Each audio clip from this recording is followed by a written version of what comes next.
Hello बच्चों। ये जो चैनल है मेरा वो जिसका नाम है जया क्लासेस पटना। और अभी तक इस यूट्यूब चैनल पर हमने केवल उन बच्चों के लिए वीडियो अपलोड किया था जो जेई मेन और नीट की तैयारी कर रहे थे 2020 का।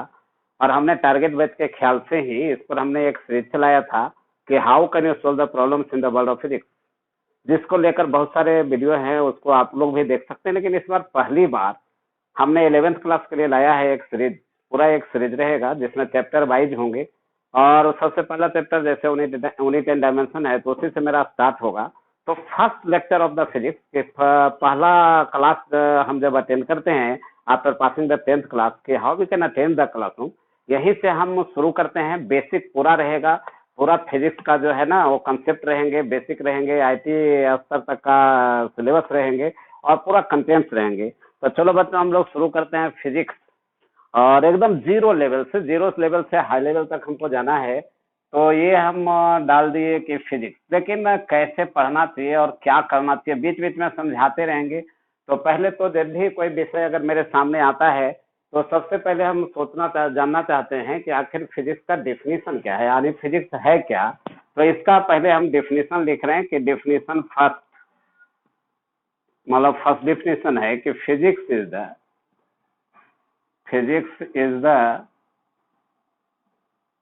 Study of nature. Physics is the study of nature and it's behaviour. इसका मतलब क्या हुआ कि भाई प्रकृति और उसके आदतों का अध्ययन करना ही फिजिक्स है। तो हम डेफिनेशन फर्स्ट लिखे हैं, इसमें मतलब सेकेंड भी जरूर होंगे। सबसे पहले बच्चों हम यहीं से चलते हैं कि फिजिक्स को समझने का कोशिश करते हैं, जिसमें पहला डेफिनेशन है कि physics is the study of nature and it's behaviour. That means हुआ कि फिजिक्स जो है पूरे प्रकृति का और उसके आदतों का अध्ययन करता है। लेकिन अगर इतना वाइड डेफिनेशन अगर हमने देखा तो हमारे सिलेबस का क्या होगा, इसको देखते हुए सेकेंड डेफिनेशन में आते हैं कि physics is the study of interaction. Physics is the study of interaction between matter and energy. Physics is the interaction between matter and energy. ये हमारा सेकेंड डिफिनेशन है। लेकिन एकदम ध्यानपूर्वक आप वीडियो को जरूर देखिएगा कि हम क्लास में से इसको देने का कोशिश कर रहे हैं कि भाई डिफिनेशन खाली पढ़ लेने से नहीं, हम उसमें कैसे क्रॉस क्वेश्चन करें, टीचर से क्या पूछें क्या नहीं पूछें, ये सब सारा समस्या हम समझाते जाएंगे। बोर्ड में कैसे परसेंटेज हाई करें, हम सफलता कैसे प्राप्त करें आईटी में, नीट में, तो ये सब सारी बातें होगी कि physics is the study of interaction between matter and energy. जब टीचर ऐसे लिखता हो तो सबसे पहले उसको कुछ ना कुछ वर्ड अंडरलाइन करके आप क्रॉस क्वेश्चन कर सकते हैं। अगर टीचर नहीं बताए तो हम अपने से खुद कर रहे हैं कि मैटर और एनर्जी दोनों को अंडरलाइन कर रहे हैं कि भाई हम समझना चाहते हैं कि आपने लिखा कि physics is the interaction between matter and energy, तो मैटर को कुछ समझाइए और कुछ एनर्जी को समझाइए। तब कहीं एक वर्ड ऐसा ना हो जिसको हम समझे नहीं और आगे बढ़ते चल जाएं। तो ऐसे फिजिक्स की पढ़ाई नहीं होती है कि जो टर्म आपको समझ में नहीं आता है या तो आप टीचर से बात करें या उसको समझने का जरूर कोशिश करें। तो हमने दो वर्ड को अंडरलाइन किया है, एक मैटर और एक एनर्जी को। अब मैटर और एनर्जी इसको हम समझना चाहते हैं। अब इसको समझने के लिए या फिजिक्स के पूरे रूप को देखने के लिए हम इसके पहले एक कहानी सुनाते हैं कि क्या है फिजिक्स। जैसे एक ब्लॉक है, ये ब्लॉक यहाँ रखा हुआ है और हमारे सामने 10वां पास करने के बाद, खास करके 10th पास करने के बाद हमारे जीवन में 4 तरह के टीचर आते हैं, जिसमें हमारे मैथ के टीचर हैं, बायोलॉजी के टीचर हैं, मतलब बायो हैं, मैथ हैं, केमिस्ट्री है और फिजिक्स है। तो फिजिक्स को समझने के लिए हम मैटर पर आगे बढ़ेंगे, लेकिन पहले आप फिजिक्स का जन्म कैसे होता है और क्या क्या सोच हमको सोचनी है, कैसे टीचर से क्रॉस क्वेश्चन करना है, ये सब सारी बातें आप ध्यान में रखें। तो हमने एक ब्लॉक को रखा है और हमने 4 टीचर को सामने रखा है, जिसमें बायोलॉजी, मैथ, केमिस्ट्री, फिजिक्स। तो सबसे पहले बायो के टीचर से मैंने बोला कि please do comments on this block. Biology वाले ने बोला कि नो कमेंट। ये बायोलॉजी वाले को जब मैंने पूछा कि ब्लॉक के बारे में कुछ कमेंट कीजिए तो उन्होंने बोला कि नो कमेंट। हमने बोला भाई, उन्होंने बोला because it is a non living thing और नॉन लिविंग थिंग का अध्ययन हम नहीं करते। तो इन्होंने तो तुरंत कट कर दिया। समझते जाइए मैटर को कि सारे टीचर का ओपिनियन क्या होता है। तो बायोलॉजी के टीचर को जब एक ब्लॉक दिखाई देता है किसी हॉरिजॉन्टल सरफेस पर और उनसे जब पूछा जाता है कि do comments on this block, तो बोलते हैं कि नो कमेंट। हमने पूछा व्हाई, तो उन्होंने बोला कि because it is a non living thing. इसका मतलब हो गया कि फिजिक्स में सारा अध्ययन जो होता है नॉन लिविंग थिंग का होता है। तो बायोलॉजी वाले तो कुछ नहीं बोले। मैथ्स वाले से मैंने बोला कि आप कुछ कमेंट्स कीजिए इस पर। तो मैथ वाले ने कहा कि इसका लेंथ इतना है, विड्थ इतना है, हाइट इतना है, थिकनेस इतना है, डेंसिटी इतना है, वॉल्यूम इतना है, एरिया इतना। यानी बहुत सारे टर्म का उन्होंने चर्चा किया कि इस ब्लॉक का लेंथ कितना है, विड्थ कितना है, हाइट कितना है, थिकनेस कितना है, डेंसिटी क्या है, मास क्या है, वॉल्यूम क्या है। ये सब सारे टर्म को उन्होंने बोला। उसके बाद उन्होंने एक चुप्पी साध लिया। हमने बोला कि आप चुप क्यों हैं? तो बोले मैथ की दुनिया में केवल इतना ही कि जब ब्लॉक को हम देखते हैं हमको length, height, weight, thickness, density, mass, volume, area यही सब नजर आता है, इसके सिवा कुछ नजर नहीं आते। तो मैथ वाले तो चले गए। अब केमिस्ट्री वाले को मैंने बोला कि आप इस पर कुछ कमेंट्स कीजिए। तो इनका कहानी शुरू हो गई कि इनका था कि अगर बॉडी है इसका मतलब कि एटम है, एटम है इसका मतलब कि न्यूक्लियस है, अब न्यूक्लियस है इसका मतलब प्रोटॉन इलेक्ट्रॉन है। पूरा कहानी इन्होंने शुरू कर दिया और माइक्रो लेवल तक, यानी एक बॉडी को जब केमिस्ट्री का टीचर देखता है तो उसको लेंथ, एरिया, वॉल्यूम जितना मैथ वाला बोला है उतना तो नजर आता ही है। साथ साथ ये भी नजर आने लगता है कि बॉडी है इसका मतलब कि एटम है, एटम है इसका मतलब कि न्यूक्लियस है, न्यूक्लियस है मतलब प्रोटॉन, न्यूट्रॉन, इलेक्ट्रॉन, सारे चीज उसको नजर आने लगते हैं।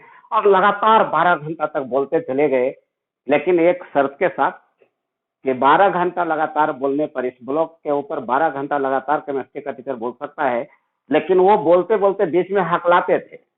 हमने पूछा भाई साहब क्यों ऐसा करते हैं? तो बोले कि वो क्या है ना कि केमिस्ट्री जो है थोड़ा सा एक्सेप्शन के साथ चलता है। अब उनका स्टेटमेंट सुनिएगा कि एटॉमिक रेडियस जो है वो पीरियोडिक टेबल में लेफ्ट टू राइट बढ़ता है, लेकिन ठहरो फलना फलना को छोड़कर ये कहने की आदत लगी हुई है, इसलिए थोड़ा सा हकलाना जारी था। लास्ट में उन्होंने एक शब्द लिखा कि भाई डिस्कवरी इज कंटिन्यू। हमने बोला आपने सर ये क्यों लिखा? तो बोला कि भाई देखिए हमारा केमिस्ट्री जो है उसका कभी अंत नहीं होता है और वो नया नया एलिमेंट का रोज खोज करते रहता है, इसलिए डिस्कवरी इज कंटिन्यू। तो बायोलॉजी वाले टीचर कुछ नहीं बोले, मैथ वाले लेंथ, हाइट, विड्थ और डेंसिटी, वॉल्यूम, एरिया इतना करके छोड़ दिए। केमिस्ट्री वाले थोड़ा सा आगे जरूर बढ़े, जिसमें इतना जितना मैथ वाला बोला था वो भी बोले थे और साथ साथ एटम, न्यूक्लियस तो सब अंदर में प्रोटॉन, न्यूट्रॉन, इलेक्ट्रॉन सब उनको नजर आने लगा था। लेकिन कुछ एक्सेप्शन इसमें आ रहे थे। अब आइए फिजिक्स वाला से मिलते हैं। यही चीज आपको समझना है कि फिजिक्स के टीचर इस पर क्या बोलता है। तो फिजिक्स के टीचर ने बोला कि जितना मैथ वाला बोला है वो समूचे हम भी बोलते हैं, जितना केमिस्ट्री वाले बोल रहे हैं वो भी हम बोलते हैं। और साथ साथ अब देखिए फिजिक्स का जन्म कैसे होता है उसको समझाते हैं कि अगर ये बॉडी इधर चलने लगे तो एक चैप्टर होगा जिसका नाम होगा स्ट्रेट लाइन मोशन। यानी एक चैप्टर इधर हो गया, यानी यदि केवल इधर मोशन में आ गया तो एक चैप्टर हो गए। अगर इधर चलने लगे तो दूसरा चैप्टर होगा जो कि होगा मोशन अंडर ग्रेविटी। देखिए फिजिक्स वाला जैसे एक शब्द कुछ बोलना शुरू करता है कि चैप्टर ही बदल जाते हैं। तो अगर बॉडी इधर चले तो स्ट्रेट लाइन मोशन, अगर ऊपर चलने लगे तो मोशन अंडर ग्रेविटी, अगर बीच में से चले तो प्रोजेक्टाइल नया चैप्टर हो जाएंगे। कैसे चैप्टर बदलता है, कैसे regular study of anything is known as science, क्योंकि आप साइंस का डेफिनेशन पढ़े होंगे कि regular study of anything is known as science. Physics is a pure science, physics is a pure science, chemistry is a pure science, but with some exception. Math is not a science subject और biology is a science with exception. तो ये तो science जो है लेकिन exception के साथ है। और ये क्या है कि सम एक्सेप्शन में मैथ साइंस के अंदर आता नहीं, फिजिक्स जो है प्योर साइंस है। और प्योर साइंस मतलब रेगुलर स्टडी करता है किसी चीज का। तो फिर से एक बार सुनिए कि अगर ये बॉडी को हम इधर चलाएंगे तो एक चैप्टर होगा जिसका नाम स्ट्रेट लाइन मोशन होंगे, अगर इधर चलेगा तो मोशन ऑफ ग्रेविटी होगा। और जब आप क्लास में बैठे हुए होते हैं तो टीचर से पूछना चाहिए, अगर टीचर कह रहा है कि ये बॉडी इधर जा रहा है तो पहले उनको बोलने दीजिए कि इधर जाने पर क्या क्या वो पढ़ाते हैं सब पढ़ाने दीजिए। उसके बाद उनसे पूछे कि सर ऊपर जाता तब क्या होता, तो मोशन में ग्रेविटी हो जाएंगे। अब जब ये चैप्टर खत्म हो जाए तो टीचर से तुरंत बात कीजिए कि सर अगर बीच में सर्टेन एंगल हो जाता तब क्या होता, तो एक नया चैप्टर होता जो कि प्रोजेक्टाइल होता। लेकिन आगे ये पूछिए कि सर इस बॉडी को चलाया किसने, अगर चलाया किसने का जवाब दे दीजिएगा तो ये आ जाएगा हमारा फोर्स। अब force is the next chapter. अब जब चलेगा ये बॉडी तो कुछ ना कुछ फ्रिक्शन तो जरूर लगेंगे, कुछ विरोध इसका जरूर होगा, तो फ्रिक्शन हमारा अगला चैप्टर हो जाएगा। जब चलेगा तो घूमने की भी संभावना है, अब घूमने की संभावना यदि आ गया तो सर्कुलर मोशन नेक्स्ट चैप्टर हो जाएंगे। आज जब चलेगा, देखिए इसी को समझना है मेन, कि जब चलेगा तो फिर कुछ ना कुछ काम धंधा होंगे। तो हमारा वर्क एनर्जी पावर अगला चैप्टर हो जाएगा कि वर्क एनर्जी एंड पावर। जब चलेगा तो किसी से टकराने की भी संभावना है, so collision is the next chapter. जब चलेगा तो हो सकता है कि चलते चलते जो है ना स्पेस में चला जाए, इसका मतलब ग्रेविटेशन हमारा अगला चैप्टर होगा। जब चलेगा तो हमारा हो सकता है आगे पीछे ऊपर नीचे होने लगे, तो ये सिस्टम हमारा नेक्स्ट चैप्टर होगा। तो देखिए चैप्टर कैसे बदल रहे हैं। अब अगर मान लिया चलते चलते पानी में गिर गया तो फ्लूइड मैकेनिक्स हमारा अगला चैप्टर होगा, ये इतना मैकेनिक्स होगा। एक बार फिर से बच्चों बोल देते हैं, क्योंकि 10वां पास करने के बाद अब पहली बार किसी का क्लास अटेंड करते हैं, तो थोड़ा सा जो है ना समझना होता है कि अभी जो टीचर बोले इतना देर तक उसमें हमको क्या समझ में आया। हमारा इतने समझ में आया कि physics is the study of interaction between matter and energy. Matter को टीचर समझाना चाहते हैं, लेकिन फिजिक्स का प्रारूप क्या है, इसका मतलब कैसे थीम आगे बढ़ता है, इसको समझाने के लिए हमने 4 टीचर को बुलाया था। जिसमें बायोलॉजी वाले का कहना था नो कमेंट, क्योंकि नॉन लिविंग थिंग है, उसका अध्ययन वो करते नहीं। मैथ्स वाले केवल length height width volume area density में ही रह गए। केमिस्ट्री वाले जितना मैथ वाले बोले तो भी बोल रहे थे, साथ साथ एटम की चर्चा कर रहे थे, न्यूक्लियस की चर्चा कर रहे थे। बीच बीच में हकलाने वाली बात थी, इसका मतलब कि कुछ एक्सप्रेशन केस थे। अब एक्सप्रेशन केस में एग्जांपल मैंने दिया था कि पीरियोडिक टेबल में अगर atomic radius left to right बढ़ता है, लेकिन वो बार बार बोलते हैं कि ठहरो फलना फलना को छोड़कर हाइड्रोजन का पोजीशन कहीं और होना चाहिए था, लेकिन फिर भी उसको 1 में रख दिया गया क्योंकि सिमिलर प्रॉपर्टीज बहुत ज्यादा थे। अब फिजिक्स वाले जब आए तो फिजिक्स वाले बोले कि मैथ में जितना बोला गया वो हम भी बोलते हैं, केमिस्ट्री वाले जितना बोलते हैं उनको हम समझते हैं, लेकिन अगर कोई बॉडी को अगर इधर चला दे तो एक चैप्टर हो जाएंगे जिसका नाम होगा सेटेलाइट मोशन। अगर ऊपर चला तो मोशन ऑफ ग्रेविटी, अगर बीच में से चला तो प्रोजेक्टाइल। किसने चलाया तो फोर्स हमारा अगला चैप्टर होंगे। जब चलेगा तो कुछ ना कुछ विरोध होगा चलने का, तो friction is the next chapter. जब चलने लगेगा तो घूमने की संभावना है, तो सर्कुलर मोशन अगला चैप्टर होंगे। और जब चलेगा तो कुछ ना कुछ वर्क एनर्जी पावर भी होंगे, कुछ काम भी होंगे, तो वर्क एनर्जी पावर अगला चैप्टर होंगे। जब चलेगा तो किसी से टकराने की संभावना है, तो collision is the next chapter. और जब चलेगा तो हो सकता है चलते चलते ऊपर चलते चलते चले जाए, स्पेस में चले जाए, ग्रेविटेशनल फील्ड से बाहर हो जाए। तो ग्रेविटेशनल फील्ड से जब बाहर हो जाएगा तो ग्रेविटेशन का अध्ययन हो जाएगा जरूरी वहां पे। उसके बाद चलते चलते हो सकता है आगे पीछे ऊपर नीचे होने लगे, तो जिसके लिए सिंपल हार्मोनिक मोशन चैप्टर है। चलते चलते अगर पानी में गिर गया तो fluid mechanics is the next chapter. ये हमारा केवल रेगुलर स्टडी है साइंस का, और इसी का नाम है फिजिक्स। अब अगर हम इसका माइक्रो स्टडी में करने जाएंगे कि अगर मान लिया कि इस बॉडी के अंदर चार्ज है, तो ये अध्ययन अगर केमिस्ट्री जैसा करने लगेंगे तो इलेक्ट्रोस्टैट हो जाएगा। और चार्ज में भी जब आएंगे, जब चार्ज में आएंगे तो चार्ज अगर हमारा रेस्ट में रहेगा तब क्या होंगे, तो इलेक्ट्रोस्टैट हमारा अगला यूनिट हो जाएगा। और जब हमारा ये चार्ज मोशन में अगर आ जाएगा, अगर मोशन में आ गया तो हमारा करंट इसका यूनिट हो जाएगा। और जब मोशन में आएगा तो किस टाइप के मोशन में है, मतलब यूनिफॉर्म वेलोसिटी से जा रहा है कि यूनिफॉर्म एक्सेलरेशन से जा रहे हैं, इसको लेकर हमारा मैग्नेटिक फील्ड यानी मैग्नेटिक्स हमारे चैप्टर होंगे। इस प्रकार पूरे फिजिक्स को अगर देखें हम, तो एक रूप में फिजिक्स ढला हुआ रहता है। और इसी पर अभी हम बात करने जा रहे हैं मैटर का। और बच्चों फिर से समझाएं कि अगर पढ़ने का ढंग आपको मालूम हो जाए कि how you can attend the classroom, और क्रॉस क्वेश्चन टीचर से कैसे करना चाहिए, कंटेंट्स को कैसे आगे बढ़ाना चाहिए, तो इसके लिए बहुत स्थिर माइंड से अभी हमने इतना ही बोला है कि टीचर जब भी कोई डिफिनेशन लिखे तो सबसे पहले जो उसमें टेक्निकल टर्म आ जाए उसको समझने का जरूर कोशिश कीजिए। अगर खुद आपको समझ में आ जाता तो बेटर है, और नहीं तो टीचर से क्रॉस क्वेश्चन जरूर कीजिए। लाइक दिस कि हमने लिखा था कि physics is the study of interaction between matter and energy, तो मैटर को अंडरलाइन किया था, एनर्जी को अंडरलाइन किया था।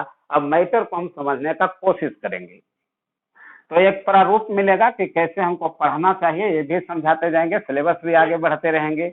तो मैटर पहले आइए, मैटर। अब मैटर में बहुत ज्यादा हम इसमें करने नहीं जा रहे हैं, लेकिन 4 अस्तित्व की चर्चा हम जरूर करेंगे कि हमारा एक सॉलिड है, एक हमारा लिक्विड है, एक हमारा गैस है, और एक स्टेट और ले रहे हैं प्लाज्मा स्टेट। 5th स्टेट की भी चर्चा होती है, लेकिन प्लाज्मा। फिर 10वां क्लास के बच्चों को बहुत अलर्ट रहना चाहिए। देखिए फाउंडेशन क्लासेस जो होते हैं उसमें अलर्टनेस बहुत ज्यादा होता है कि अगर टीचर से क्रॉस क्वेश्चन हमने नहीं किया तो कंफर्मेशन नहीं मिलेगा हमारा थ्योरेटिकल व्यू का। और थ्योरेटिकल व्यू का जब कंफर्मेशन नहीं मिलेगा तो न्यूमेरिकल में काफी परेशानी आपको झेलनी पड़ेगी। और जब तक न्यूमेरिकल्स नहीं बनेंगे, जब तक कंपटीशन तो हो नहीं सकता। तो सॉलिड लिक्विड गए थे तो 8वां क्लास में पढ़े थे, लेकिन प्लाज्मा स्टेट अगर टीचर ने चर्चा किया है तो टीचर से हम क्रॉस क्वेश्चन करेंगे कि सर कम से कम एक एग्जाम्पल इसका जरूर दें कि प्लाज्मा स्टेट का एक एग्जाम्पल दीजिए और डिफिनेशन भी लिखिए। तो इसमें क्या है कि a flame of gas is nothing but fourth state of matter that is called plasma state.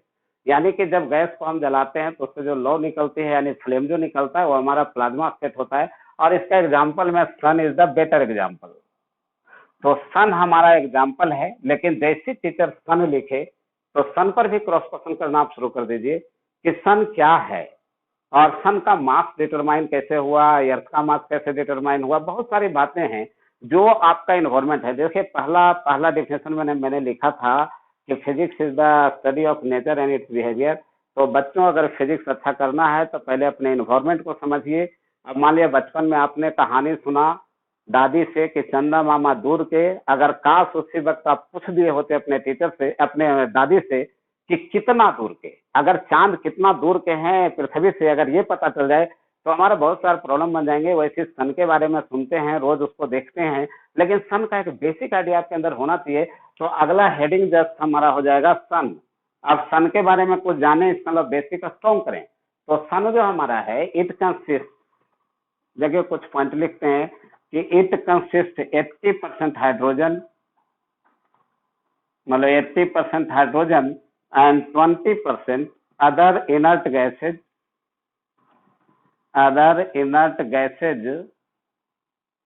Mainly helium. देखिए अब साइंस लिए हैं आप, अगर साइंस लिए हैं 10th पास करने के बाद तो घर की बातें जो हमारी आस्था की बातें हैं, अब सन पर हमारी बहुत सारी आस्थाएं हैं। हमारे बिहार में खास करके छठ पर्व होता है और उस आस्था पर मेरा कुछ नहीं कहना है, लेकिन कंपटीशन अगर हम देने जाएंगे तो हमसे डायरेक्ट क्वेश्चन पूछेगा कि सन में कितना % हाइड्रोजन होता है और कितना % अदर इनर्ट गैसेज होते हैं। जिसमें मेनली हीलियम है, तो हमको याद रखना पड़ेगा कि 80% हाइड्रोजन होते हैं, 20% जो होते हैं ना अदर इनर्ट गैसेज होते हैं, जिसमें मुख्य रूप से हीलियम होता है। तो हमको समझ में आया कि सन क्या है। लेकिन चलिए अब आगे बढ़ें कि आखिर सन का मास कितना होता है। तो मास ऑफ द सन जो है, मास ऑफ द सन ये होता है 2 गुने 10⁻30 kg। अब ये 2 गुने 10⁻30 kg जो होता है, इसको हम लोग कहते हैं चंद्रशेखर लिमिट। देखिए ये कहलाता है चंद्रशेखर लिमिट।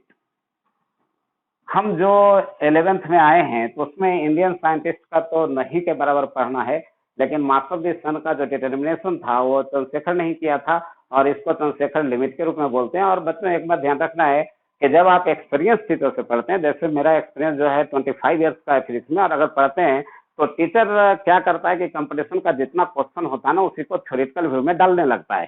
तो यहाँ पर आप जो क्वेश्चन देख रहे हैं ये भी मेडिकल का क्वेश्चन है, नीट में आया हुआ है। ये भी क्वेश्चन बिहार मेडिकल में आए हुए थे, जब बिहार मेडिकल अलग से होता था बीसीसी, अब मर्ज कर गया है नीट में, इसलिए अभी तो नहीं है, लेकिन ये चीज आपको याद रखना है। चलिए सन पर और आगे बढ़िए, कुछ इन्फॉर्मेशन कलेक्ट करते रहना चाहिए, पढ़ने का ढंग समझिए कि कैसे हमको जाना है। अब आगे है कि sun is at the distance of 1 lakh यानी 1,86,000 माइल फ्रॉम द अर्थ।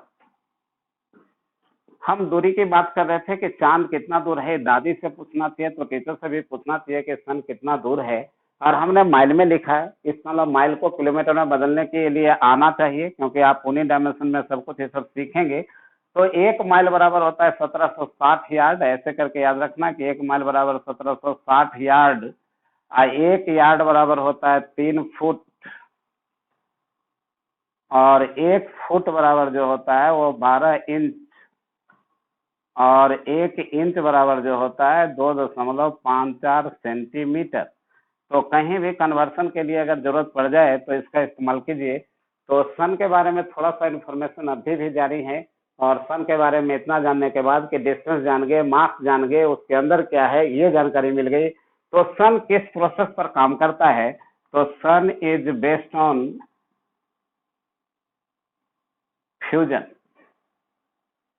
देखिए एक टर्म लिखा जा रहा है कि sun is based on fusion. Teacher को एकदम फ्री किए रहिए अपने क्लास में कि जैसे वो पढ़ाता है पढ़ाने दीजिए, लेकिन क्या है ना कि जब जब क्रॉस क्वेश्चन करने की बारी आए तो करना चाहिए, लेकिन पढ़ाई उनके बोलने के खत्म होने के बाद आपको क्रॉस क्वेश्चन करना चाहिए। नहीं तो एक नियम बना लीजिए कि आप टीचर को 15 मिनट पढ़ाने दीजिए, 15 मिनट जब वो पढ़ा दें तो उनको रोकिए, कहिए एक्सक्यूज मी सर, आप 15 मिनट जो आपने पढ़ाया है उससे हमको ये बताइए कि क्या हमको फायदा हुआ, यानी कि बोर्ड के एग्जाम में कोई क्वेश्चन आया, आईटी में कोई क्वेश्चन आया, नीट में कोई क्वेश्चन आया, इस टाइप से क्रॉस क्वेश्चन हर एक 15 मिनट पर करते रहना चाहिए। अब मान लिया कि हमने लिखा है कि जेस्टन फ्यूजन, तो हमारा क्रॉस क्वेश्चन हो जाएगा कि फ्यूजन क्या है, तो खुद ये क्वेश्चन मेडिकल का है लेकिन फ्यूजन क्या है ये जानकारी हमको होनी चाहिए। तो फ्यूजन के बारे में हल्का सा आइडिया कि when two a smaller nuclei make a big nucleus,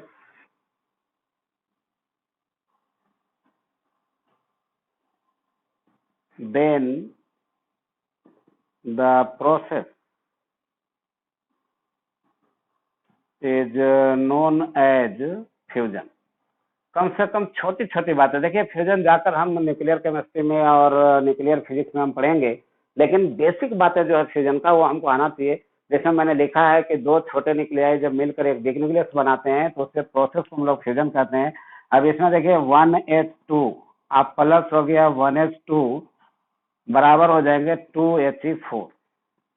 अब यहाँ ये एग्जाम्पल दिए गए कि कैसे आप हमने लिखा था कि हमारे सन में जो है हीलियम होते हैं तो वही बर्निंग पोजीशन में होता है, तो यहाँ पर इतना किया गया, लेकिन प्लस प्लस लिख रहे हैं 26.7 मेगा इलेक्ट्रॉन वोल्ट। बच्चों इसको गौर से देखना है कि जब भी फ्यूजन होता है तो एक फ्यूजन में क्या होता है ना कि 26.7 mega electron volt energy release होते हैं। तो इसको जरा सा नोट कर लेंगे कि energy releases in each fusion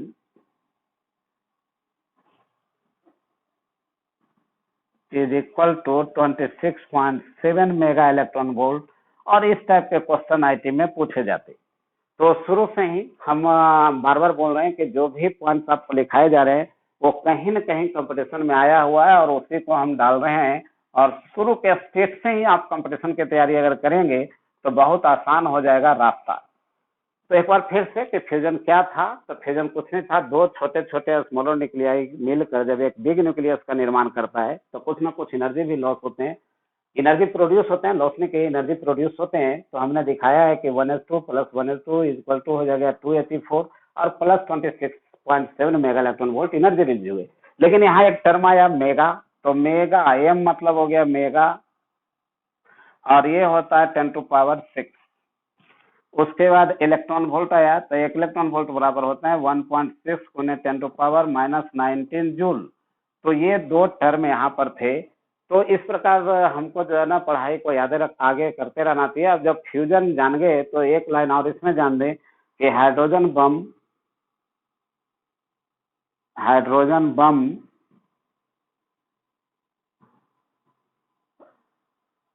is based on fusion. देखिए न्यूक्लियस फिजिक्स में जाकर आप पढ़िएगा कि ऐसे तो ऊपरी तौर पर तो यही है कि हाइड्रोजन बम जो होता है वो फ्यूजन पर बेस्ड होते हैं, लेकिन हाइड्रोजन बम जब एक्सप्लोड करता है तो वहां पर क्या होता है ना कि फ्यूजन होते हैं, बीच में एक फिशन होता है और तब एक फ्यूजन होते हैं। यानी कि हमारा क्या है कि जब हमारा हाइड्रोजन बम एक्सप्लोड करेगा तो one intermediate fission takes place between two fusion, so it is more dangerous than the atom bomb. यानी एटम बम जो हमारा होता है वो फ्यूजन पर बेस्ड होते हैं और उससे डेंजरस होता है हाइड्रोजन बम। अगर कोई बोल दे कि हाइड्रोजन बम अगर फ्यूजन पर बेस्ड है तो डेंजरस क्यों है, तो देखिए जब एक्सप्लोर करता है हाइड्रोजन बम तो वहां पर एक हमारा फिशन होता है, intermediate fission between two fusion, so it is more dangerous than the atom बम। अब इसमें एक टर्म आ गया फिर से हमारा फिशन, तो फिशन के बारे में भी हल्का सा आइडिया जरूर ले लें। तो ये हमारा हो गया फिशन। फिशन में क्या है कि when a big nucleus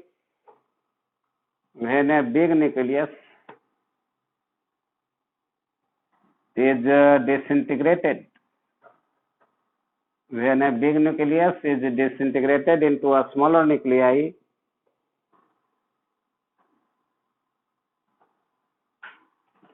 then the process is known as fission। तो हल्का हल्का आइडिया सबका लेते जाए और इसमें जरा सा हम एक एग्जांपल जैसे फिजन का दिए थे वैसे ही इसमें दें। इसमें उल्टा है उसका कि एक बिग न्यूक्लियस जो होता है वो स्मॉलर न्यूक्लियाई में टूटता है और इसमें भी कुछ एनर्जी रिलीज होते हैं। तो एग्जांपल में दे रहे हैं कि मान लिया यूरेनियम है 238 है, IA-92 है, अगर डिसइंटीग्रेट होता है तो थोरियम 90 है 234, अब प्लस हमारा हीलियम तो 284, अब प्लस 200 मेगा इलेक्ट्रॉन वोल्ट। देखिए इसमें जो एनर्जी रिलीज होता है वो 200 mega electron volt energy release होता है। तो तुरंत नोट करेंगे कि energy releases in each fission is equal to 200 mega electron volt. भविष्य में तो हम पूरा जानेंगे कि 200 मेगा इलेक्ट्रॉन में गामा रे के साथ कितना, न्यूट्रॉन के साथ कितना और अदर पार्टिकल के साथ कितना जाता है, ये सब सारा डिटेल्स होंगे। तो चलो बच्चों एक बार फिर से कि अभी तक जो हमने फिजिक्स शुरू किया, देखिए हर टीचर का अपना पढ़ाने का स्टाइल होता है। तो अभी तक हमने ये देखा है कि फिजिक्स स्टार्ट लिए और फिजिक्स का पहले डिफिनेशन फर्स्ट जाना, फिर सेकंड डिफिनेशन जाना। सेकंड डिफिनेशन में हमने एक टर्म का चर्चा किया अभी तक कि मैटर का। अब मैटर को एक्सप्लेन करने के टर्म में एक सन एग्जांपल आ गया और सन जो है ना उस पर कम से कम इतना इंफॉर्मेशन हमको मिला और इतना अगर कर लिए हैं तो हमको लगता है कि 15 से 20 मिनट बीत गए होंगे। और 15 से 20 मिनट जब बीत जाए तो आपको करना क्या चाहिए घर में, ये हमारा होमवर्क। होमवर्क कैसे करना है, जो देखिए कि जितना पढ़े उसी से होमवर्क पहले हर एक 15 मिनट पर कुछ ना कुछ काम एक्स्ट्रा करते रहना चाहिए। अगर आप रियली फिजिक्स को अच्छा करना चाहते हैं तो कुछ ना कुछ काम करते रहना चाहिए। तो यहाँ पर एक टास्क दिया जाता है कि सेट एटलीस्ट 20 ऑब्जेक्टिव प्रॉब्लम्स। यानी आपको घर में क्या करना है कि मेरे वीडियो को गौर से देखिए, जितना अभी पढ़ाए हैं उसी में से 20 ऑब्जेक्टिव क्वेश्चन आपको खुद सेट करना है। और ऑब्जेक्टिव क्वेश्चन कैसे सेट करना है इसका एक एग्जांपल हम समझाते हैं। देखिए एक कॉपी लीजिएगा, उस कॉपी पर आप लिख दीजिएगा कि self setting of the problem. यानी प्रॉब्लम जब आप सेट करना सीख जाएंगे तो फिजिक्स आपका बहुत बेहतरीन हो जाएगा। और कैसे क्वेश्चन सेट करना चाहिए, आपको फायदा कितना इससे होंगे, जब क्वेश्चन सेटर से आपको पढ़ते होंगे तो क्वेश्चन सेटिंग आप खुद करेंगे तो पढ़ते आसान हो जाएगा। जैसे मान लिया कि कोई नया आदमी से अगर आप मिलते हैं और वो अगर कॉमर्स पढ़े हुए हैं और आप साइंस पढ़े हुए हैं तो दोनों के बातचीत में तालमेल नहीं रह पाता। लेकिन आप भी साइंस पढ़े हुए हैं और साइंस के ही आदमी से मिल रहे हैं, अगर आप 11th में हैं 11th के ही लड़का से मिलते हैं तो उसकी भाषा को आप समझते हैं। तो यही हमारा कहना है कि आप सेटर से मिलने जा रहे हैं भविष्य में, जो क्वेश्चन सेटर है, और खुद सेटिंग अगर आप नहीं करेंगे तो तालमेल नहीं बैठेगा। और तालमेल नहीं बैठेगा तो इसका मतलब कि प्रॉब्लम नहीं बनेगा, प्रॉब्लम नहीं बनेगा उसकी भाषा समझ नहीं पाएंगे। तो क्वेश्चन सेटिंग इज नेसेसरी। और क्वेश्चन सेटिंग कैसे करना चाहिए, अभी जो हमने टास्क दिया आपको कि 20 ऑब्जेक्टिव प्रॉब्लम केवल निकाल देना है इसी जगह से जितना अभी तक मैंने पढ़ाया है। तो वीडियो को आप चलाएंगे, चलाने के बाद जो थीम आपको समझ में आएगा उसी पर क्वेश्चन सेट करना है और 20 क्वेश्चन सेट कीजिएगा। और सेट करने के बाद हम कुछ सैंपल दिखाते हैं कि क्वेश्चन सेट कैसे करना चाहिए। और जैसे किसी टीचर ने पढ़ाया कि the lowest temperature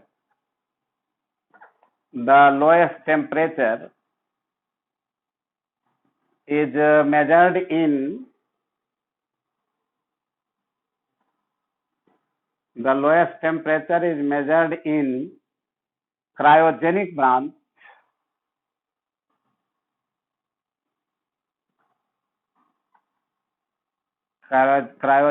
branch of thermal physics. मान लिया किसी टीचर ने इतना पढ़ाया, देखिए क्वेश्चन सेट कैसे करना है आपको वो सिखा रहे हैं ताकि आप हमारे वीडियो को देखकर 20 ऑब्जेक्टिव क्वेश्चन जितना पढ़ाएं केवल उसी से फालतू टर्म एकदम नहीं लीजिएगा। जितना बोर्ड पर आपको दिखा है उतने से 20 क्वेश्चन सेट करना है। और कैसे सेट करना जिसका हम बता रहे हैं व्यू। कि मान लिया टीचर ने पढ़ाया कि the lowest temperature is measured in cryogenic branch of thermal physics. तो आम स्टूडेंट क्या करता है कि इसी को रट लेता है कि लोएस्ट टेम्परेचर अगर कहीं रहेगा तो उसका मेजरमेंट जो है ना क्रायोजेनिक ब्रांच में होगा। और वो सोचता है कि हम हॉल में जाएंगे तो पूछेगा।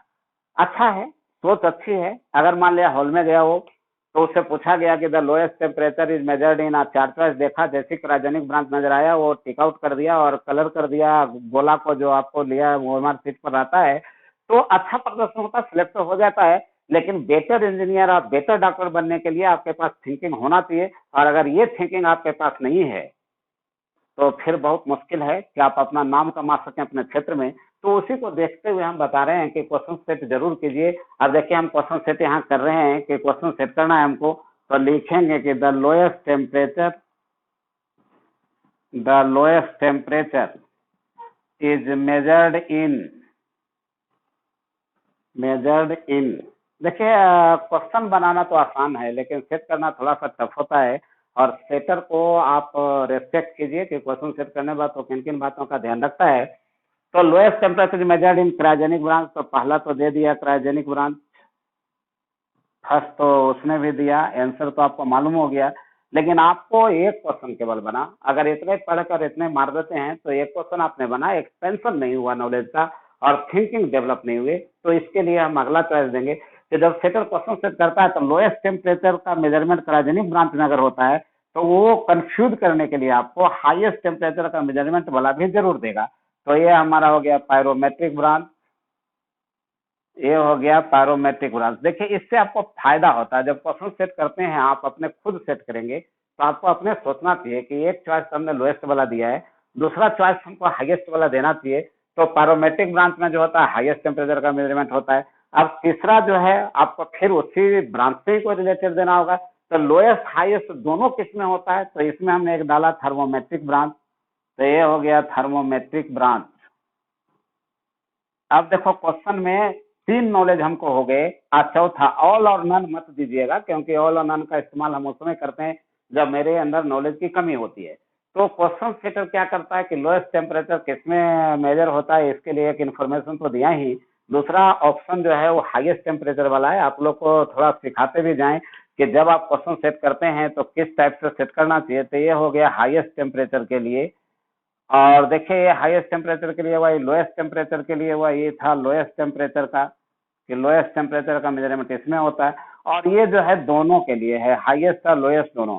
अब आपको लगता है कि अब क्या देना चाहिए, क्योंकि चार चॉइस हमको पूरा करना है और सर ने बोला है कि नन और ऑल नहीं चलेगा।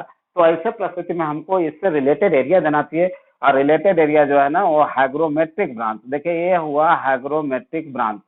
हाइग्रोमेट्रिक ब्रांच में क्या होता है कि ह्यूमिडिटी का मेजरमेंट होता है, ये ह्यूमिडिटी का मेजरमेंट करता है।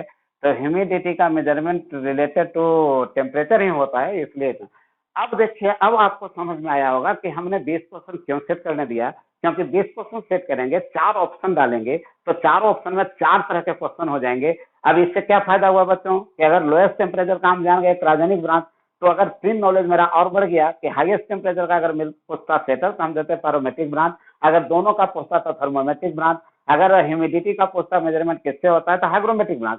तो उम्मीद है कि आप इस वीडियो को देखकर 20 क्वेश्चन जरूर सेट करेंगे। तो ऐसे करके पढ़ाई होती है, और अगर इस ढंग से पैटर्न आपने रखा after passing the 10th class तो पहली बार में सफलता मिलेगी। और माता पिता का बोझ आप हल्का कीजिए, टारगेट बैच जैसे बैच में जाने की कोई जरूरत नहीं होती है। अगर आप फाउंडेशन में हैं और फाउंडेशन में ही जी जान से आप पढ़ लेंगे और बेटर टीचर के साथ बेटर एक्सपीरियंस के साथ आप रहेंगे तो हम समझते हैं कि आपको प्रॉब्लम नहीं होंगे। तो अभी तक फिर से चले कि फिजिक्स का डेफिनेशन मैंने सीखा था, जिसमें मैटर आया था, मैटर पर इतनी सारी बातें हो गई। अब बात रही एनर्जी की, तो एनर्जी जो है वो तो आप जानते हैं कि कैपेसिटी ऑफ डूइंग वर्क है, और energy energy is the main weakness of the physics.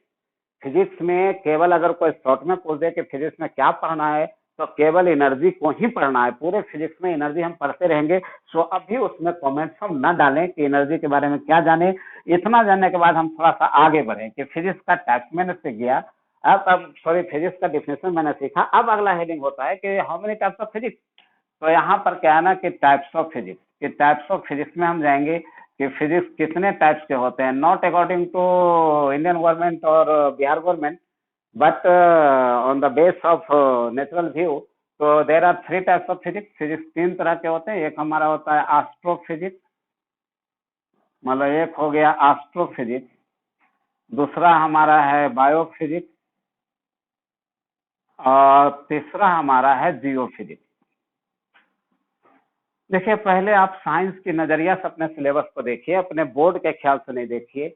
अब CBSE board, Bihar board, Uttar Pradesh board ये सब मत कीजिए अभी, क्योंकि फिजिक्स फिजिक्स है और फिजिक्स किसी बोर्ड पर आधारित नहीं होते या किसी पर्टिकुलर क्लास के लिए नहीं होते। जो फिजिक्स का जन्म हुआ है वो है कि try to understand the concept of the physics to apply in everyday life.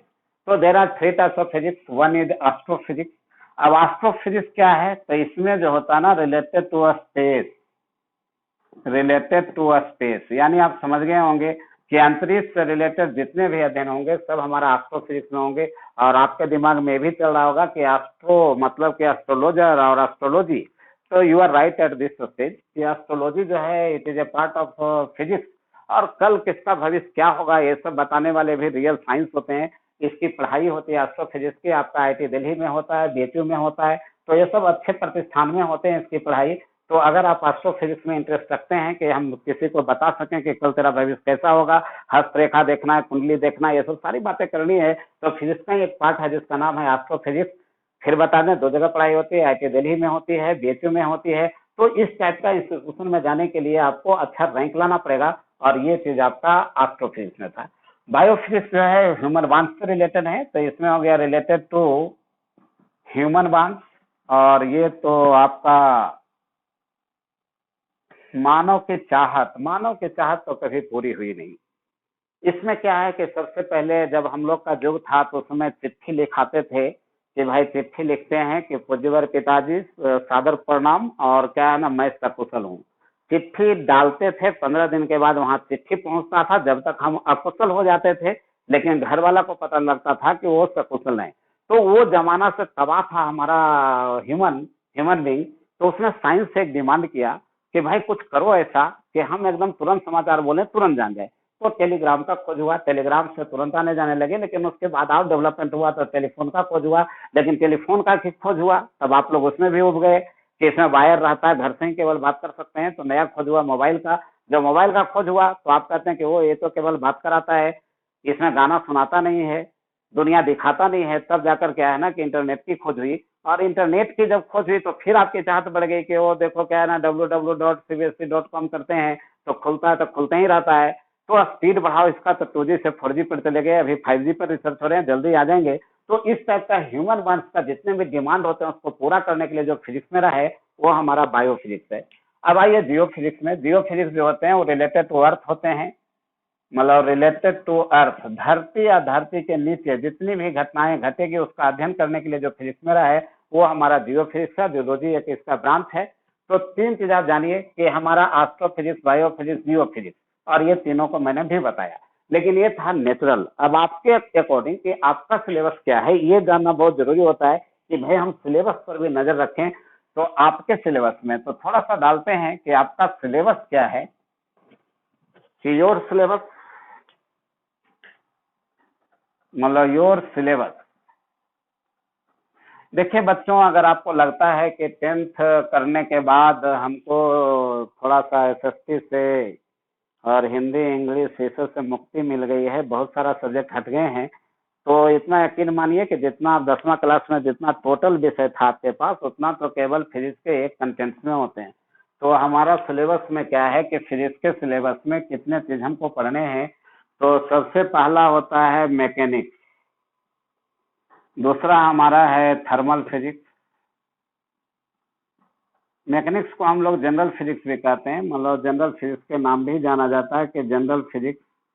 तो एक हो गया मैकेनिक्स जिसको हम लोग जनरल फिजिक्स भी कहते हैं, दूसरा हो गया थर्मल फिजिक्स, तीसरा हमारा है साउंड। ये इतना जो आएंगे आपका क्लास 11th में आएगा। ये 3 चीज जो होंगे वो क्लास 11th साल आएंगे। आगे बढ़िए। अब इधर जब आएंगे तो इधर आ जाएंगे इलेक्ट्रोस्टैटिक्स, मतलब इलेक्ट्रोस्टैटिक्स। उसके बाद होंगे करंट इलेक्ट्रिसिटी, करंट इलेक्ट्रिसिटी। उसके बाद होंगे मैग्नेटिक्स। उसके बाद आपका होगा मॉडर्न फिजिक्स, मॉडर्न फिजिक्स। और एक इसमें और है जिसका नाम है ऑप्टिक्स। ये इतना पोर्शन जो आप देख रहे हैं पूरा का पूरा आपका 12th है। तो किधर आपका फोकस ज्यादा है? गवर्नमेंट जो आपने डिसाइड किया है उसमें है कि मैकेनिक्स, थर्मल फिजिक्स, साउंड, इतना को 11th में रखा है। और उसके बाद इलेक्ट्रोस्टैट, मतलब इलेक्ट्रोस्टैट से इसको घेरिए कि इलेक्ट्रोस्टैट से लेकर आपका इलेक्ट्रोस्टैट हो गया, current electricity, magnetics, modern physics, optics. यानी इधर 5 हैं, इधर 3 हैं। तो टोटल सिलेबस में पेपर कितने हो गए? 8। और ये 8 का हमको डेप्थ नॉलेज चाहिए। और बढ़िया नॉलेज चाहिए, किसी टॉपिक्स में कोई गड़बड़ नहीं। ये नहीं कि बच्चा को हम देखते हैं कि मैकेनिक्स ठीक रहता है तो इलेक्ट्रोस्टैट खत्म है, इलेक्ट्रोस्टैट जब खराब हो गया तो modern physics, current, electricity, magnetics सब पर प्रभाव पड़ जाएंगे। और ऑप्टिक्स जिसको आप सबसे ज्यादा पढ़ते हैं, उसको लाइट भी कहते हैं हम लोग, तो लाइट सबसे ज्यादा पढ़ते हैं और उसको कमजोर होने ना दें। और आईटी का तो पसंदीदा क्षेत्र जो होता है वो होता है थर्मल फिजिक्स होता है, साउंड होता है, उसके बाद ऑप्टिक्स होते हैं, मॉडर्न फिजिक्स होता है, ये सब पसंदीदा क्षेत्र है, मैग्नेटिक्स हैं, तो सब इंटरमिक्स रहते हैं। तो 11th के बोर्ड के एग्जाम में तो आपको 11th से नहीं आएगा, केवल 12th से आएंगे। लेकिन जब जेई मेन देने जाएंगे, जेई एडवांस देने जाएंगे, नीट देने जाएंगे, तो आपको 8 पेपर से पूछा जाएगा। तो इतना हो गया बात हमारे सिलेबस की कि सिलेबस क्या है और क्या क्या इसमें पढ़ना था। लेकिन now we take a start. और हमारे यहाँ स्टार्टिंग में सबसे पहले होता है मैकेनिक्स, मतलब सबसे पहले मैकेनिक्स जिसको हम लोग जनरल फिजिक्स कहते हैं। और मैकेनिक्स में जो सबसे पहला चैप्टर होता है, जो चैप्टर नंबर 1 है, यानी कि चैप्टर 1, ये चैप्टर फर्स्ट जो हमारा है वो होता है यूनिट एंड डायमेंशन। देखो बच्चों, यहाँ से पढ़ाई शुरू है, यहाँ से सिलेबस शुरू है, इसलिए बी अलर्ट के सिलेबस में कोई गड़बड़ नहीं हो जाए। उतना इंट्रोडक्शन थे, तो सबसे पहला चैप्टर होता है यूनिट एंड डायमेंशन। लेकिन how we can start our chapter, ये बहुत इंपॉर्टेंट रखता है कि आप प्रोसीड कैसे करें। तो सबसे पहले टीचर से पूछना चाहिए कि आप इसको क्यों पढ़ाने जा रहे हैं, तो व्हाई दिस यूनिट, यानी इस यूनिट को आप क्यों पढ़ेंगे। तो क्यों पढ़ने जा रहे हैं यूनिट डायमेंशन, तो इसका हम कुछ कारण लिखते हैं, जिसमें पहला पॉइंट में है टू अंडरस्टैंड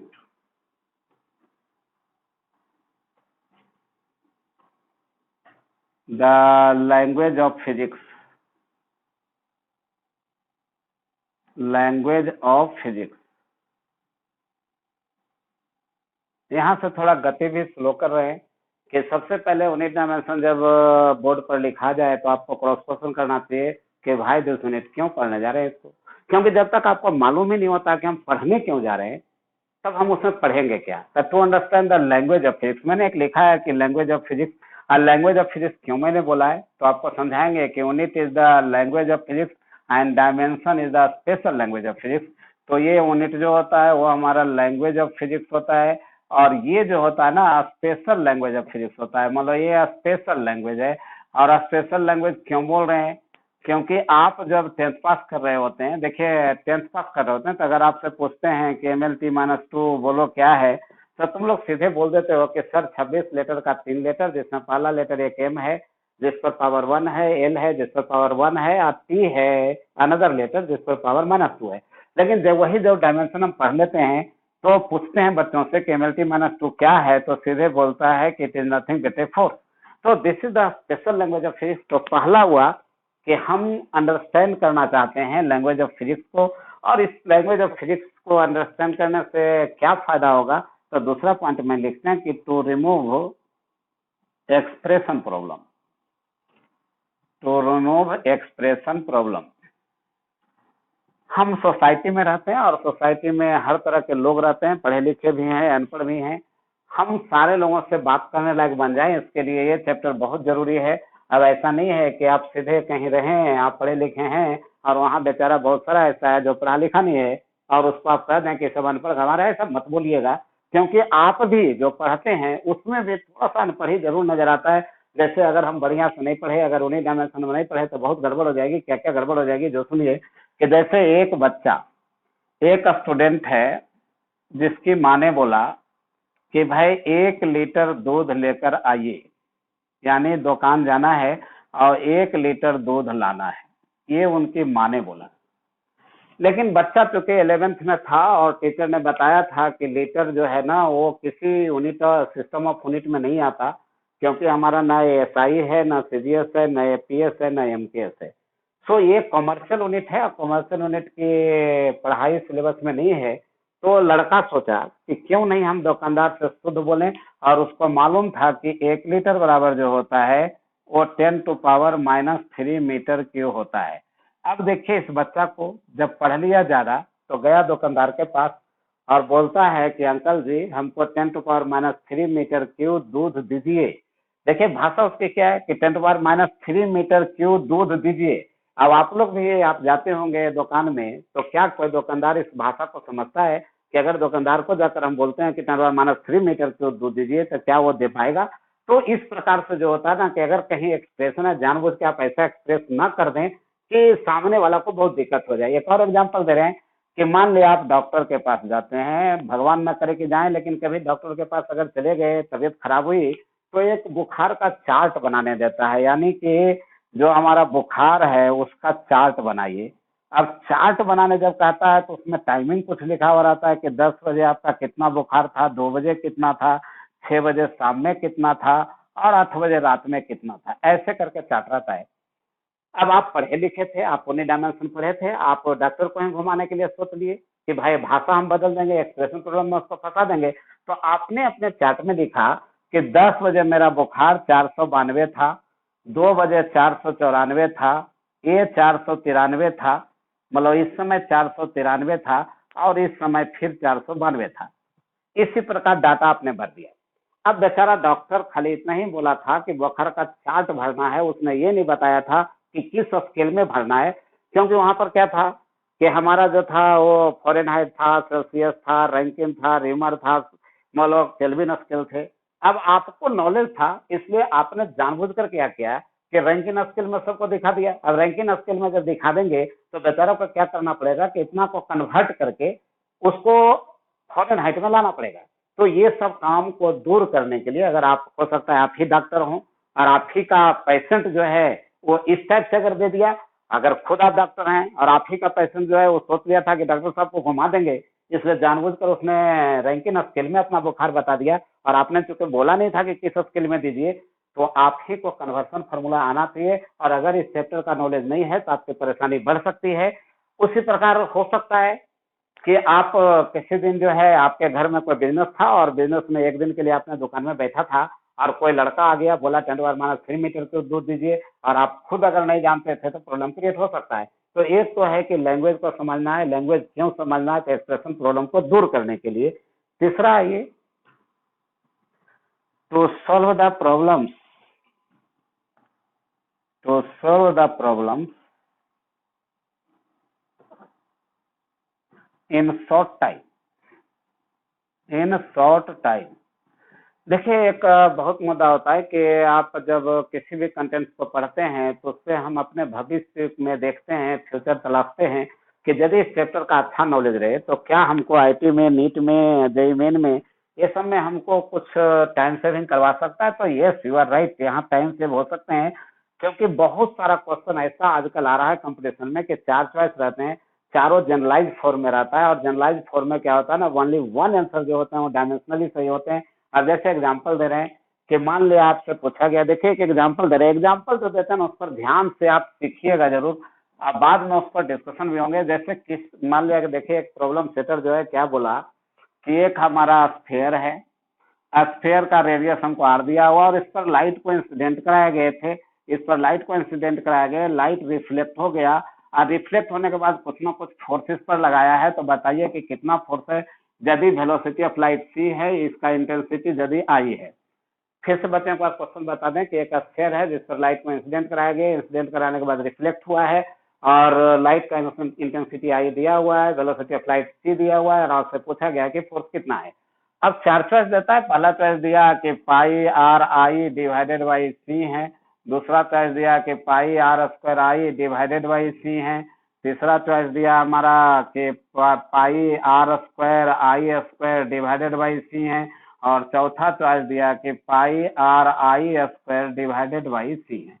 अब देखिए इस टाइप के क्वेश्चन को अगर बनाना हो तो यूनिट डायमेंशन का नॉलेज अगर आपको अच्छा है तो आप बना सकते हैं इसको, क्योंकि आप चॉइस को गौर से देखिए, पावर चेंज किया है। यहाँ देखिए आई पर पावर 1 है, यहाँ पर 2 है, यहाँ आई पर पावर 1 है तो यहाँ भी आई पर पावर 1 है, लेकिन यहाँ पर पावर जो है डबल हो गए हैं और यहाँ पर पावर आई का केवल दिए गए। इसका मतलब डायमेंशनली अगर इसको देखें तो only one answer is correct. और अगर हम किसी का यूनिट निकाल लें या डायमेंशन निकाल लें, अब जैसे इसका अगर यूनिट आ जाता है न्यूटन, अगर इसका आ जाता है न्यूटन, या इसका न्यूटन, इसका न्यूटन, चारों में से कोई एक ही का न्यूटन आएगा, ये एकदम कंफर्म है क्योंकि पावर चेंज हुए हैं। तो जिसका यूनिट आपको न्यूटन आ जाएगा वही हमारा आंसर हो जाएगा। तो यूनिट के सहारे हम प्रॉब्लम को भी बना सकते हैं या डायमेंशन कर सकते हैं। आप चारों का डायमेंशन लिखिए, जिसका डायमेंशन MLT -2 आ जाएगा वही हमारा फोर्स हो जाएगा। तो हमने एक लिखा है कि to solve the problems in short time. चौथा माइए, तो सबसे पहले पढ़ना चाहिए कि हम क्यों पढ़ रहे हैं मोनी डायमेंशन, ये जानकारी होनी चाहिए। अब इसमें टू डेराइव द रिलेशन, एक हमारा है to derive the relation among physical quantity, या टू डेराइव द रिलेशन अभी लिख लेते हैं, आगे जाकर चर्चा होगी। अब देखिए कभी कभी क्या होता है फिजिक्स में कि अधूरी बातें जो रहती है उसको पूरा करने के लिए इस चैप्टर की हमको जरूरत पड़ती है। अब लाइक दिस के मान लिया किसी ने बोल दिया है कि द टाइम पीरियड जो सिंपल पेंडुलम का है वो दो बातों पर निर्भर करता है, एक हमारा जो है लेंथ ऑफ द स्प्रिंग पर, दूसरा है एक्लेशन ड्यू टू ग्रेविटी जी पर। अब what is the formula, what is the formula of T, अगर ऐसा आपको करना आ जाए तो बिना डायमेंशन के नॉलेज का आप इसको नहीं कर सकते हैं। तो कोई अगर आधी अधूरे बातें कर दिए हो और उसको आप पूरा करना चाहते हैं तो इस चैप्टर का नॉलेज आपको अच्छा चाहिए, और अच्छा नॉलेज रहेगा तो काम आपका हो जाएगा। पांचवा में इसी को देखते हुए कि to check the correctness, to check the correctness of the statement, to check the correctness of the statement. अब कभी कभी क्या होता है कि कोई आपके सामने आता है और कुछ स्टेटमेंट दे जाता है और आपके पास नॉलेज नहीं रहता है, जिसके कारण क्या होता है कि आप उसके स्टेटमेंट को सही मान लेते हैं और कहते हैं कि कितना जीनियस है। अब इसका एग्जांपल एक हम दे रहे हैं कि एक लड़का क्या किया कि 10वां पास करने के बाद 11th में एडमिशन किया, और एडमिशन करने के बाद फिजिक्स में मैथ लिया था और सबका ट्यूशन शुरू हो गया। जब ट्यूशन शुरू हो गया तो मैथ के टीचर ने उनको समझाया, कुछ पढ़ाया, और फिजिक्स के भी टीचर ने कुछ पढ़ाया। अब फिजिक्स वाला ने पढ़ाया कि डायमेंशनली रॉन्ग इक्वेशन, देखिए आप पढ़िएगा भाई इसमें कि डायमेंशनली रॉन्ग इक्वेशन, मतलब dimensionally wrong equation must be wrong, ये फिजिक्स के टीचर ने पढ़ाया। मैथ वाले भी कुछ बोले थे, लेकिन मैथ का जब एक बैच चलता है तो बच्चा का क्या होता है कि कोई मैथ के टीचर का दीवाना हो जाता है तो कोई फिजिक्स के टीचर का दीवाना हो जाता है।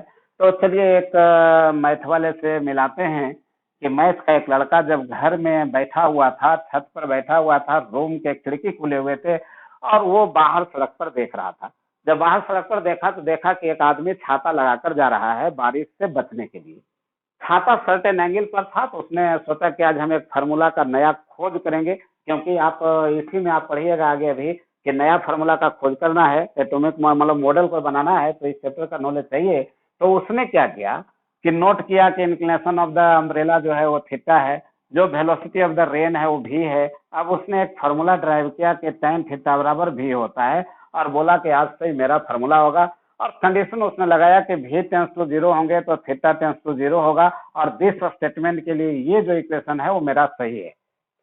मैथ का लड़का था, मैथ का कंसेप्ट लगाया कि tan थीटा और भी होंगे, और उसने कंडीशन डाला कि v टेंस टू जब 0 होंगे तो थीटा टेंस टू 0 होंगे, या थीटा टेंस टू 0 होगा तो v टेंस टू 0 हो जाएंगे।